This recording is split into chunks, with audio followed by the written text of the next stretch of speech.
Hey, this is Robert Guest with Guest and Gray, and I'm with. Jose Noriega. I'm also with Guest and Gray. I am Robert's lovely employee, and he is my spiritual advisor. Yes, those are all true statements. Today, we're going to go through our Dallas Court of Appeals case of the day. And so today's case of the day is going to be the state of Texas versus Thomas Page. And what we're doing is just taking recent decisions from the Dallas Court of Appeals and kind of walking you through them. This one's going to be unpublished, do not publish. And so if you're going to try to cite this, you want to make sure you know the rules on that. If it's not cited for publication, it says that doesn't have any precedential value. And if you're going to cite it, you got to write not designated for publication. And so let's go over what happened here. This is an appeal from the County Criminal Court number 1. It came down on April 17th. It was a reverse and remand. If you can tell by the side of the case, the state of Texas is appealing, which means the defense won something. What happened? Now, this is going to be a speedy trial case, and so I'll walk you through just the timeline. The trial court granted a speedy trial motion, dismissal, and the state appealed. And here's your relevant dates. January 5th, 2018. This all happens in 2018. Defendants arrested for DWI 2nd, February 28th, charged by information. March 6th, the lawyer puts in his appearance letter and asks for discovery. September 11th was the first trial setting. Before that, about 3 weeks before that, the defense filed a speedy trial motion. September 6th, they filed a motion to dismiss based on speedy trial. And October 19th, they had the hearing on the speedy trial motion. And so this is a little bit about the speedy trial hearing and kind of what happened at the hearing. Jose, you want to go over this? Sure. So at the hearing, the defendant basically testified to what impact, this case pending over him has had. Essentially, he was saying that, the intoxilizer was messing with his child custody and that he wasn't able to take his kids, and their friends because he was embarrassed of it. Also that he wasn't able to raise capital for his business because he didn't want, people to go into his car and see this interlock thing. He had also testified that he was having to blow in the intoxilizer, 600 plus times. And so he basically started talking about all these ramifications that he had by this pending criminal charge over, which I'm sure, all of us are familiar with, whether you've got an in-home device or an intox in your car or a scram device, even for, some felony DWIs. There's a lot of ramifications that just come with a pending charge over someone. So basically he, at the hearing, in speedy trial motion hearings, you need to present some evidence. You're going to want the defendant to testify most of the time as far as these ramifications and how he's been actually harmed. And as we'll go further into it, kind of the 4 factors that the court really takes into account. Yeah, one of the prongs is going to be prejudice, and I can see what he's doing here. He's showing how this has impacted his life. And on a DWI 2nd, you're going to have some kind of alcohol monitoring, deep lung device, like as a bond condition, right? And so he's saying, I can't get any work done, man. I'm trying to run a business and entertain clients and investors, and having a deep lung device and interlock in your car makes my job harder. And it's also he's talking about parenting. He doesn't want the other parents to see this, like it's personally embarrassing. And so those are his arguments as far as prejudice. And I think, the people who are on bond with interlocks can relate to this. And it's something that our clients, kind of the longer the case goes on, the kind of more penalty they have to go through, because they're going to have this interlock on the whole time. And so you can have a DWI take like 2 years, right? Yeah, absolutely. And just to kind of relate back a little bit, or just to put this into context, this is Dallas County Criminal Court number 1, or County Criminal Court number 1, Judge Dan Patterson. He's a phenomenal judge, incredibly fair. The defense attorney, I know him as well. He's a phenomenal defense attorney. So, he really won this argument based on, the judge and the factors, in my opinion, but we'll see how obviously the Court of Appeals differs in that. Let's go through the defense arguments. All right. So defense says, the defense counsel argued, this is in their motion at the hearing, the delay was sufficient to trigger the presumptive delay requirement, which is kind of the first threshold you got to get through. The state knew there was a speedy trial demand. It didn't kind of pursue a sooner trial date or pursue a trial. The the defendant's not responsible for the delay, and he suffered harm because of the anxiety and being on bond, and that he can't work, or it's hard to work. So these are the defense arguments. The state, at the hearing didn't really present any evidence or challenge his testimony. They said, well, Judge, we don't control your trial docket. This is your deal. And that shouldn't be held against us as far as when we got the first trial date. And so the judge rules, and this is a quote here. I think going down and checking all the Barker, and that's the case, boxes that these are all in favor of the defense. I've gone through every one of them, and many times, since they favor one side or the other, there's no use of doing the balancing test. So I'm going to grant the defense's motion. And so he grants the motion, and he doesn't do what he says the balancing test, kind of the longer explanation of the 4 factors. And so we're going to go through kind of that.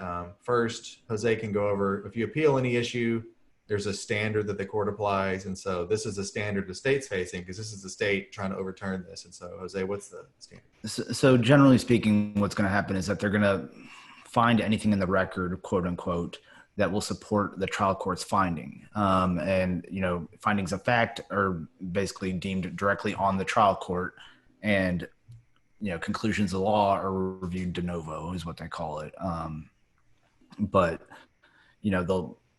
any findings of fact are, given directly from the trial court. So with that, we should talk about like witness credibility, the veracity of evidence, like any kind of weight applied to testimony or evidence. They're going to say that's the judge's. But what do we already know? It sounds like the judge didn't go through the balancing test, and so maybe there wasn't as much detail in there. But it says we're going to review the law de novo, which in something like a balancing test, when they review that de novo, that means they're pretty much going to make up their own mind. Like they have a lot of leeway with something like that. And so let's talk about the first. Well, let me spell this right. Trigger. It's the delay. You can't even get in on your speedy trial motion, right, unless you have a presumptively prejudicial delay. And so they call it a triggering mechanism. I'd say it's like the first threshold. If you don't make it, you're not even going to get into court on it. And it kind of overlaps the first factor of Barker, so it can be confusing because the first factor is like length of delay and whose fault is it, right? And so let's go over this really quick. And the important thing to know is there's not a set time. People like to say, like I hear like it's a year as a set time, but it's really more case specific. And so the length of delay between a charge and trial or the speedy trial demand acts as a triggering mechanism for what? For your speedy trial motion. Unless the delay is presumptively prejudicial, courts don't need to consider the other factors. That means you don't even get a hearing on this, right, unless you're going to get through this presumptive prejudicial delay. So you have to have that first. That's the first hurdle. There's no set time. And so it depends on, it's case specific. So each allegation are considered on a case-by-case basis, and each case on its own merits. The delay can be tolerated for an ordinary street crime as lessened for a serious, more complex charge. And so this is, I would argue DWI has, some scientific evidence, or it can. But I would say this is more like an ordinary street crime, just in that they try these all the time. You're not flying in 50 witnesses. And so I would argue that favors the defense. Yeah, absolutely. It's a lot easier to, try a DWI case. So, they're incredibly complicated and there's experts in the field without a doubt. But then, a white collar accounting crime where you've got, 75 victims of a Ponzi scheme where, you're having to bring in financial experts and, banking records and all types of information like that. So this is going to talk about, if 8 months is enough, and this is the state's position, and they're saying, no way, 8 months isn't enough, right? Get him out of here. And it says, yes, 8 months lapsed, and they said this isn't presumptively prejudicial, right? And they rely on a case, there's Doggett, which is approaching 1 year is generally held to be prejudicial. And they also cite some other cases that say, hey, a year, and that's why a lot of people think it's a year, but because there's a lot of case law that says around a year is about it. But it's not so definitive to say less than a year, you definitely lose. And so what does the court say? It can be, right? 8 months can be enough. And so they go through a bunch of cases, and I'll go through this quickly. Multiple cases have recognized speedy trial analysis by less than a year, generally more than 8 months though. So 8 months, maybe if you're in Dallas and you're appealing, right, 8 months might be kind of on the lower end of where you want to be. Or if you're waiting on when to argue this, you're going to know, hey, I need to maybe get to 9 months, or I know I got it, right? And so they cite some case law that says, hey, 8 months can work. And so here's, if you need the cites, they're all here. They do a string cite of a whole bunch of cases. And so it says, we do disagree that this is prejudicial as a matter of law. So the trial court goes 8 months, enough, always enough, right? And the Court of Appeal says, no, not like per se, it always is, right? You still got to evaluate the case and kind of do a Barker analysis. And so they kind of disagree with the trial court's reasoning, saying it's not always enough for 8 months, but they're not disagreeing with the conclusion. So, the defendant's still in the game here. He still gets to go through his Barker analysis. And so let's go over the first factor. Jose, I'll give this to you. Go over the length of delay and what does the court say about it? So the court says that no facts were adduced at either hearing to indicate the complexity of the case beyond the fact that this is a misdemeanor DWI second offense. So basically what they're saying is that there wasn't really that much on the record that said why there was a delay. I believe the state didn't even argue. At first they argued that it was a 6-month delay, but then in their reply brief, they acknowledge, okay, it is an 8-month delay because it is from the date of the arrest as opposed to the date when the information was filed.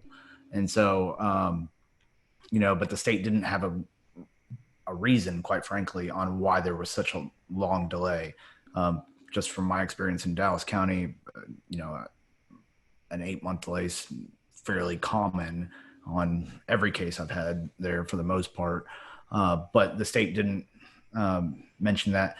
Furthermore, they also said, it wasn't really the state or the defense argued, hey, the state has to be the one to put this on the trial docket as well, which I think kind of goes to the length of the delay. It also goes to the assertion of the right, but that they're the ones that have to actually want to try the case. And so, I think that's, the court said, to weigh slightly against the state, but we're not going all in against the state on this one. Right. I mean, and if you see that, if you're the defense and you see it slightly, you're like, oh man, right? Yeah. Because you're hoping they're going to say heavily or something against the state. But there wasn't any, no one, the state said, well, we don't really know what happened, which, in that case, without evidence, it kind of goes against the state. But at the same time, I guess they were saying, it wasn't that long. And so, the state just didn't drag their feet. But I think if you've had a speedy trial hearing, a lot of the times, like the case getting started part can take months. Or like you can have a case like a DWI where the police don't send the video over, or the blood lab takes like a year.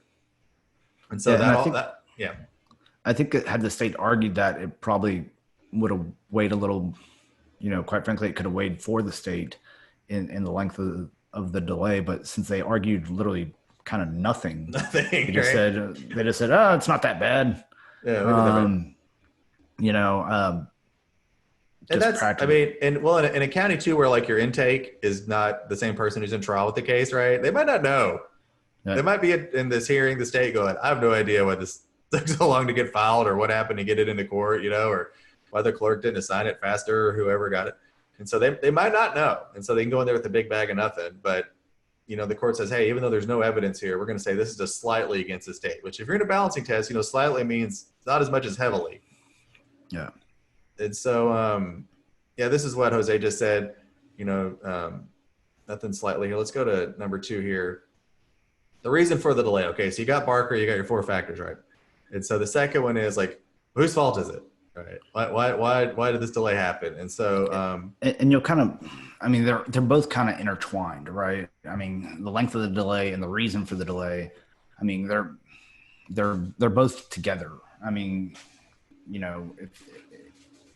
If the prosecutor can explain, 8 months or whatever the case may be, but generally speaking, the length of the delay is easy just to show, quite frankly. Hey, judge, take judicial notice that the defendant was arrested on X day, and, we're here on Y day, right? Well, and also on this, I think if here's something, this is like the bad faith argument here in the second sentence, like deliberate delays by the state intended to hamper the defense to be weighed heavily against the state. You're never going to have that. You're never going to show this was a deliberate. They're going to either say it was indifference or some kind of bureaucratic deal they don't control, but you're not going to get the prosecutor to confess, judge, I delayed the case just to hamper the defense. I mean, that's one of those burdens they put on us that is meaningless, because you're not going to show it was made just to hurt the defendant. No one's ever going to say that. Valid reasons for the delay, such as missing witnesses or plea negotiations, are not weighed against the state. So your PNCs, right, your plea negotiation conferences, your announcements, those aren't really going to help you a lot because they're going to say, well, you kind of wanted that. You wanted the chance to talk to them. The first thing up here. Same thing with setting it for a plea of guilty, right? I know, for instance, Dallas County only does, they'll do announcements and then you can set it for a dispositive setting. And some courts require it for dispositive setting after one announcement or two announcements. Best practice would be, after your first announcement or second announcement, set it for trial at that point, as opposed to setting it for an agreed plea of guilty or open plea of guilty. Just because although Dallas County, it's basically another way to get a setting in Dallas County, it's still the Court of Appeals is going to look at it against you, quite frankly. Yeah, and there's a county locally that has on their pass slip, it says defense request for more time, or they put that on that pass slip. So it's I think Rockwall does that. Rockwall does that. So it's explicit on there that you're delaying this. This is the defense's fault. I mean, that's on the form. You have to scratch it out if you don't want that to be used against you. But the court's saying, I think even without that, they're saying if you just set an announcement or PNC or discovery review conference, whatever you want to call it, that's not going to be something they're going to hold against the state. And so this case didn't really seem to have that. I didn't notice they had any announcement settings, but those are common. I mean, it's common to reset a case for a long time. And I think the court also talked about how it was set for trial and then they agreed to a reset to have the hearing. Okay, they did. So it was set for trial on September 11th. And then a week before that, December the 5th, they go, hey, let's move this out for the speedy trial disposition date. And so I'm assuming that was a conference they had in one of those little side rooms there at Crowley, saying, hey, let's set this for a dispositive date, see what the judge says, And so this goes into the second slide here on it. Says, delays attributable to the defendant don't count against the state. The time by agreed resets is excluded. If the state fails to offer a reason, it goes against the state, but not heavily, because they can't presume willful conduct by the state. You're not going to get, they put stuff like that in these appeals. I'm you're never going to get willful conduct. It's you're never going to get bad faith. And it's nice to say, but it just says it's an impossible standard because it takes a prosecutorial confession that I just did this to screw with your guy. But just know that if you're going to reset it, if you walk in and sign your reset sheet, and just kick it down the road a few times, well, that's not going to help you a lot when it comes to it's going to be held against you. So, it's one thing to sit there and say, Judge, we've been waiting for a blood result for, X amount of time. It's another thing to just say, I'm going to drag it out 6 months and then I'll ask for a speedy trial motion. Right. Because in Dallas, you can do that, quite frankly. And so you want to be careful on what you're signing on the pass slip because eventually that's going to end up, or could end up in the Court of Appeals, and they're going to see, well, you requested 5 announcements. You don't even list missing video or doing this. And so, when you're using those pass slips, just be very cognizant that, it eventually does or can go up to the Court of Appeals, and they're going to see what you put on there. Well, and that's something we don't even think about, right? Because you've got all these cases set. Sometimes you're 10 guys in there or 5 guys on the docket. And you don't think, well, how's this going to look if I try to appeal it? But if part of your strategy is a speedy trial defense, then you need to be aware that the stuff that you sign now may come up 2 years from. This is a 2018 case, right? And this just came down. And so, I don't think that was a big factor in this case, but it's something we do so routinely that I don't think it's something we always focus on. But if this is a strategy, then you've got to be careful with what you sign and why you sign it. Just factor number 2, I'll just cut to the chase on this. It's going to say that slightly against the state again, which if you're the defense, you're going, I got 2 slightlys now, and that's not good. They're setting me up. It gets reversed, the end of the story, but it says slightly again because no deliberate delay, which like I said, you're not going to get that. Assertion of the right. Okay. When they talk about this, they go, when did you file your speedy trial demand? Not even your motion to dismiss, your motion, just your demand, right? You need to have that ready to go early if you're going to try to do this. Because I think a lot of the times as defense lawyers, you kind of wait until there's a long delay and then assert it, because, on one hand, you're going, well, if it hasn't been a year, Like, I'm not over that hurdle yet. But you can always file your demand. I mean, you can file with your rep letter if you want to. You could just say speedy trial demand.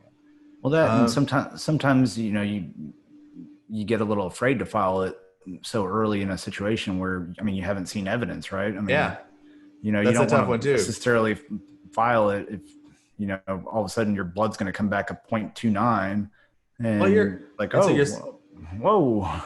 and so you're signing all these discovery resets, right? Yeah. And because you don't have the blood result, and you don't want to go in there guns blazing with no blood result because you don't know, right? We've all seen cases where the video looks pretty good and then the blood's like nuts and you're like, oh my gosh, what happened? And then you're going to challenge it or not. And it's one of the other situations where this whole thing is just stacked against the defense from the start. Like, we have all these tough choices to make. Like, this is a constitutional right? And it's so hard to enforce because they give the state every chance, to say, okay, we're sorry, you can, this is going to be held against you, right? And if the defense wants to do this to enforce this right, well, then we just make it so challenging and so difficult. There are all these obstacles in the way, right? Because what do they want to avoid? They don't want people getting their case dismissed. I mean, that's a systemic choice we made a long time ago. But it's just another thing where for the defense to try to enforce a constitutional right to their speedy trial, it's very difficult. And you can start off with no evidence, right? And trying to make a choice on, well, should I just set it for trial right away? Like, it's like going all in for you see your cards, So this one they hold against the defendant, and they're going to say, well, his first motion was filed a month for his first trial setting. And so 8 months after his arrest, right? And it requested a dismissal along with the speedy trial, which courts don't like that, right? Because they, and this is a weird thing to say, but they're going, well, you didn't really want a speedy trial.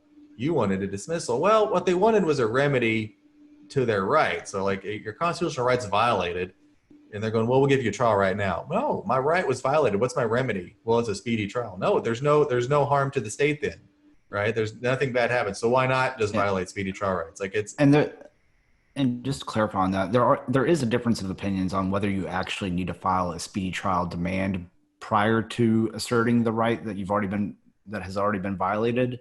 But, I've seen it in both situations. I know Macy Jaggers out of Dallas, sometimes she doesn't file the speed trial demand and she wins, these hearings all the time. John Giuffretti, same kind of thing where he'll file a speed trial demand because, it does weigh this factor a little more in your favor, quite frankly. So they go through that. And I won't read all this, but it talks about, well, you waited to file the motion. You asked for a dismissal. There was trial dates. I guess you could have got sooner, right? You didn't agree to them after the hearing. And so they're going, well, you didn't really want a speedy trial. You really wanted a dismissal. Well, of course you really wanted a dismissal, right? Trials are difficult. They're stressful, right? And if you're a defendant, you don't have many constitutional rights that actually matter in court anymore. And so if you're going to say, well, this one, you can get a trial. Like, that's you win. Well, that's still that everything in that sequence of events just says the state receives no penalty at all for a constitutional violation. They get nothing happens to them, which, I mean, we're pretty used to that as defense lawyers. But I think most people think, well, if the state violates the Constitution, that's bad. Like, something should happen. Well, no, like, usually nothing happens. And the Court of Appeals here is saying, well, you don't really want a dismissal. I mean, you don't really want a trial. You want a dismissal. And so what happens? The state violates your right, and then they get the trial anyway, which is what they're going for, right? Now, let's talk about this one. And this goes back to what Jose was talking about the evidence the defense presented at the hearing. So, Jose, talk to us about the fourth factor here, which is prejudice to the defendant. So basically, they were talking about kind of harm to the defendant at the hearing, having to blow into the intoxilizer 60 times a month, 600, 600 times a month, having to be embarrassed, not being able to pick up his kids and drop them off, and those types of factors. And the Court of Appeals said, well, I mean, that's kind of just what happens to everyone on this. And, whoops, it is what it is. So, there no serious prejudice is going on here.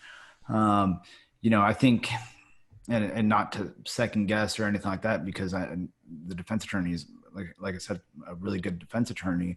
But I think a lot of it is as well as that, I mean, as a defense attorney, you need to create some harm as well. Hey, my guy would have gone out and looked for witnesses had he known that this was actually going to be prosecuted. Bring in the financial aspects. I know that intoxilizer and probation or pretrial services might charge a fee with the intoxilizer. I mean, that's $60 a month, or, with Scram, I mean, it's 300 plus a month. And so, you need to be able to bring those up and bring that proof forward as far as, this is actual harm. I'm not just showing you some embarrassment here. I'm showing you I've been legitimately harmed. I can't find these witnesses anymore. This witness moved out of state. I know recently in Kaufman, there was a defense attorney who had a speedy trial hearing, and the officer had flat out died. Right? I remember that. And the prosecutor didn't tell anybody. Didn't tell anyone. They didn't tell anybody. And just filed these really old cases going, we'll see if they plead to it. It felt like a total hustle, man. And I thought, that's a little sketchy there. A little sketch. Yeah, I mean, had never told the defense attorney that, the person had died, the officer had died. No one knew anything about it. And then all of a sudden it comes out in the hearing after the defense attorney had presented his 4 factors and, the delay and all that stuff. Well, the prosecutor stands up and says, well, officer, judge, this officer has been passed away for 6 months. And it's like, whoa, like, I'd like to present more evidence at that point, Judge. And now I don't even have like the arresting officer's information. So let's go over a couple things. Let's go over the test. Let's go over the test for prejudice. And it's what's the speedy trial right trying to protect against? And it says oppressive pretrial incarceration, right? That's the first one, like your guy's in jail, right? You can't make bond. 2 is minimizing anxiety and concern of the accused, which is the one they're the most dismissive of just historically. And 3, limiting the possibility defense is impaired. And so when you're talking about the state, and I remember the case Jose's talking about, they didn't file this case for like a year or 2. It was a long time. And then it comes out, well, the witness is dead. And so you can't call him. He can't come up there. I mean, that's when we talk about what's the most kind of, prejudice to the defense or the defense being impaired, is like a witness isn't available anymore. And so they don't have that in this case. And obviously, under number 1, he's not in jail. And they couldn't show any kind of evidentiary impairment, like it was impairing their ability to try the case or defend it. And you want to try to find something, man. Some witness is unavailable and put it on there. So 2 is kind of where they went with. And it says, we'll go through this. Affirmative proof of prejudice isn't essential to every speedy trial claim because presumptive delay compromises the reliability of a trial that neither party can prove, which means, and this is something we talk about because we used to be prosecutors. And I would say that it gets harder to try a case for the state and for the defense too, the longer the time goes on. And you can't always tell, which side is going to hurt the most. But just time going by, you have people, they don't have to die, they move, right? Or they get arrested, or they decide, I'm not interested in participating anymore in your 2-year-old arrest case. I don't care. I don't want to come be a witness. Like, I'm busy. Well, we've had cases where all this, it's beyond belief. And it's kind of like, well, I mean, now this person can't even testify, right? I mean, there's just a lot of different evidence that you can try to use to show this prejudice to the defendant. And, the bottom line is that limiting the possibility that the defense will be impaired. I mean, you can show that with missing witnesses and the ability to not find witnesses, quite frankly. I need to quit saying quite frankly. I don't like that word at all. But I think I think on number 1, and this is a pet peeve of mine, is that we've made bond like so much like probation. And so this one says would prevent oppressive pretrial incarceration. And I always think that if you're going to make defendants go through so much of the same stuff on bond as they would on probation, like interlocks, reporting, pretrial services, right? Like that should be a form of oppression to be avoided, by speedy trial motions. But for some reason we focus on, incarceration, which is worse. I mean, it's infinitely worse to be locked in a cage than it is to be on bond. But at the same time, we're saying, but all these other things we can do on pretrial services, like that doesn't reach the same level. Maybe it doesn't, but to get no points on your defense motion for that. Because I mean, a Scram device, the guy said 600 times, which I had to read that again. I was like, really? That's crazy. Apparently his requires a lot of blows, but that deprivation of liberty, like obviously it's not going to even register on this. I guess I come under anxiety, but we'll see what the court does with that. Let's talk about the anxiety part of it. And we're going to go through this. Pretrial anxiety is considered relevant, but it's not alone to prove prejudice, especially when it's no greater anxiety normally associated with a criminal charge. And so once you read that case, they're citing, they're about to say, who cares? They're about to say, well, toughen up, defendant. Your anxiety doesn't matter. It's just so dismissive of the pressure our clients feel. And I just wonder, like, if these people defended people before and know how much it interrupts their lives, because this is just going, put on your big boy pants and be a defendant. But like, this guy's going through a lot. He's obviously suffering with his business and stuff. And they're about to tell him, I think you can see where this is going. But second case they cite says any anxiety cited by the defendant must be unusual, as some anxiety is inevitable, including that, mental anguish does not arrive at the level of someone charged with a serious offense. Then the last one says the reasons offered by the defendant to support his allegations all centered on the impact on his lifestyle. I like that they call that, like, his job, his lifestyle. I mean, I read this, I'm like, no wonder they're ruling against this guy. He said the interlock bias caused him anxiety as a parent, and he couldn't, perform his parenting duties properly, which, again, they just call his parenting duties. They're like, that's your lifestyle, dude. What? Big deal. I'm like, oh my gosh, just a lifestyle. Don't worry. Having a kid, it's lifestyle. Yeah, just a lifestyle, trying to raise money for a company. Trying to raise money, have a family, whatever, dude. And I just think it's so dismissive, and it just ignores how much pressure there is and how hard it is to be on bond for an offense that has all these conditions and to go and live your life with this hanging over you. And I just think, well, that, and it's the exact opposite of their initial, kind of length of delay argument, where every case is different, and we need to take every case on an ad hoc basis, and look at everything. Well, no, lifestyle situations. No, that's not. Grow up. That's interlock's fine. Minimal. Yeah, interlock's fine.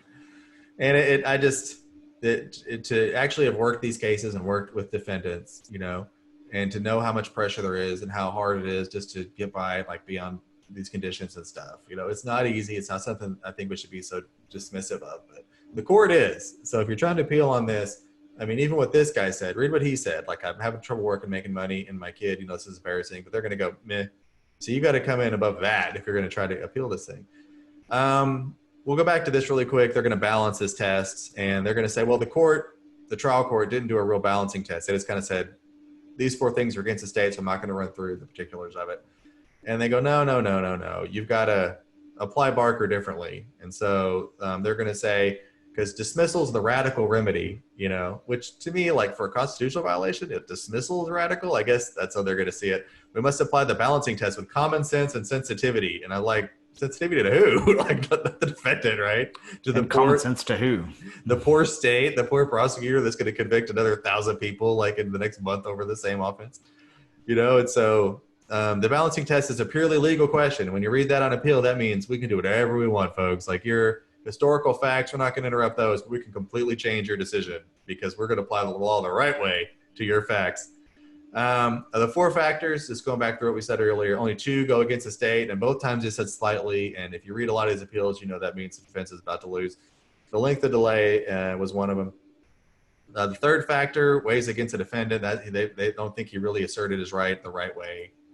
And so, let's see, ending this, they save the day here. I put, you get your case back. So the state they reverse the speedy trial dismissal. So the judge did dismiss, and they're going to kick this case back. Well, let's read this last part here. We conclude that when balanced, the Barker factors weigh against finding a speedy trial violation, and they erred in granting the motion to dismiss. Reverse the trial court's order granting the motion to remand the case. And so you go from having an 8-month-old DWI second, right? I got a 2-year-old DWI second. And of course, now I guess they're going to say the appeal can't count for his delay either. And so it shows you just how hard it is in Texas. Even when you win, like, you win in trial, your lawyer goes to court, has a hearing, judge says, yes, your constitutional rights have been violated. And to me, this looks like it's just another way to do harmless error. Like, it's another way to say your constitutional rights, whatever, it's harmless, right? No harm, no foul. Well, and it seems to just completely take the power away from the trial court as well. It's literally sitting there saying, well, you may have weighed all these factors, but we're weighing them differently a little bit. And, you may have found all these factors in favor of the defendant, but only slightly. Like, now look, they reversed. Whatever happened to that you're only weighing the law and not the factors, or the conclusions of fact. All right. Well, and I wonder too is if maybe if you're a defense lawyer, maybe if you're a defense lawyer and you think you're going to win on this, and the judge is like, you win, if you should go ahead and submit like a proposed findings of fact and conclusion of law. And to kind of, because if you think the state could appeal it, and if your judge especially says, hey, I'm not going to go through the whole balancing deal, maybe you go back home that night and go, man, I better go through this balancing deal, right? Or once you find out the state's appealing, maybe go, hey, judge, let's do a findings of fact collusion law, like try to have another hearing on that. Because if you don't, and there's facts in there that, the Court of Appeals isn't going to see or consider, right? Like maybe you can help illustrate that with your own findings. But yeah, something along the lines like, I found this witness incredibly credible. He showed actual and prejudice, and I think would probably help in that situation. However, I'm still pretty impressed with that 8-month delay that the defense attorney was able to convince the trial judge that it was a automatic, kind of speedy trial violation. I saw that too, and I thought, because I've always kind of just said it's about a year, Yeah. I've always thought that it's about a year. Wait a year, and the real question is, like, when do you file it? Like, do you file it soon? And so, I mean, I guess, like, what's the harm in just filing it with every rip letter going speedy trial demand, right? Just throw it in there and see what happens. Because there's no harm if you don't. I mean, if you do it, like, what are they going to do, right? But for instance, we request our discovery in our rep letter. I mean, we immediately we follow Michael Morton's 3914, and we just throw it all in there, and we make sure that we send the state a copy, and that way we're able to start arguing kind of immediately, like, hey, we haven't gotten our evidence yet. I mean, it's been I think for first setting. I think for things that the appellate courts have said, hey, these are notice kind of provisions, like 404B or discovery, or and if you say, if I file a motion, right, that means it has to be granted before it kind of has any effect. But if it's one of those noticings, and I know some lawyers who, and I agree with this conclusion that Michael Morton is just a notice provision. You just say, give me discovery and make a list of it, right? It's not a motion that it's granted thing. And then, so you can file a motion, you can file a notice. And I say, well, if your rep letter, has any extra space on it, put in your notices, send me discovery under 3914, send me your 404B notices, right? Here's my speedy trial demand. Here's my right to remain silent. Here's all this other stuff. And why not? Because you might need it later, and you don't really know how the case is going to play out when you're filing that thing. But I can tell you the Court of Appeals is going to hold it against you if you don't. And so it's a situation where if speedy trial is part of your strategy, if you have judges who are open to these arguments, because some just aren't, and they're not going to grant them, it's kind of a know in your court kind of thing. But Jose, anything else you want to add about speedy trials? No, I think that, I mean, this case definitely makes you a little bit more aware that it's not just the 1 year requirement that we've always kind of thought. It's, honestly, take each case on a case by case basis, and hey, what can we show the harm? I mean, right now we've got a couple cases that we've been waiting for blood results for 9 months now, 8 months now. And so, I think in cases like that, I mean, it's maybe a good thing to start filing some speedy trial demands and, asserting that right, and, maybe even file a motion to, for the state to produce the blood. And if they don't within, X amount of days for the trial court to exclude it.